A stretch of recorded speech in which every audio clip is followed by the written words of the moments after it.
So here we have Maya, and for this week's video, we are just going to demonstrate some good loose leash walking. Good girl. And next week's video is going to be a full go home video where we go over all of her commands, how to give them, and how to work through any hiccups. So we're going to stop for a second. Maya's going to automatically sit. Good girl. So anytime you go to walk her, you're just going to get her attention. I do have my treat pouch here. So Maya, ready? We're going to tell her this way. Good girl. And as you can see, there's a good amount of slack on that leash. Come on. Yes, good girl. Anytime she keeps slack for a couple steps or she looks at you, I want you to use those positive marker words like yes or good girl. That way we're rewarding for the positive behavior that we want, and we can always correct the negative. So if Maya were to pull ahead and cause tension on the leash, I would give her a verbal warning first, allow her to have a second to correct herself and give slack. If she didn't, we would simply turn around. I would tell her this way and we would go the opposite direction. Let's go. And if she did give slack, we would just simply keep walking in the direction we were. The reason for doing that, the reason for turning around when she doesn't give slack back, is we don't want her to think that she can pull towards whatever she wants to go to. She's not the one that dictates where we go. She's the one on the leash. You're the one that dictates where you go. And we want her to walk nicely on a leash. So, wait a second. And take a step back. Good. This way. We're just looking for that little bit of slack, that good focus. Good. And that was even better. She automatically slowed down. And we're going to turn around right here. Maya, this way.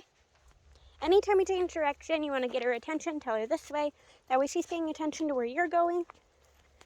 Now, if she were to start to hang back, all I would simply do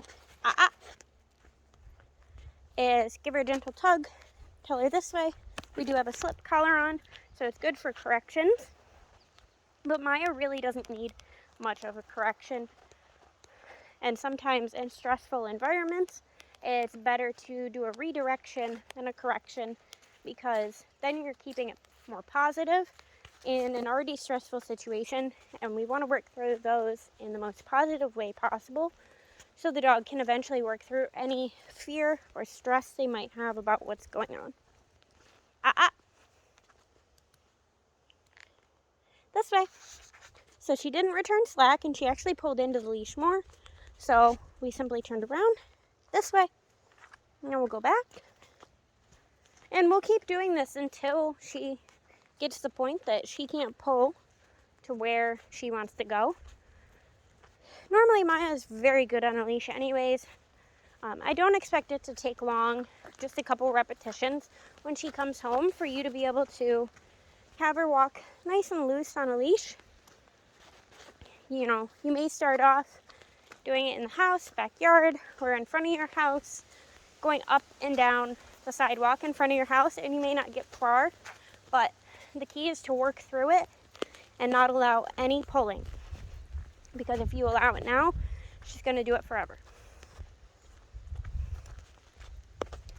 So because she already has a really good foundation, you want to make sure that you continue it. That way she doesn't backslide. So the last thing is that anytime we stop, she has to automatically sit. If she doesn't, we're going to give a little negative pressure. Good girl. As soon as their butt hits the floor, we're going to release that pressure because she's doing what we asked of her. And then we'll keep moving. So this is Maya's leash walking. She's doing really well. And I'm sad but very excited for her to come home to you next week.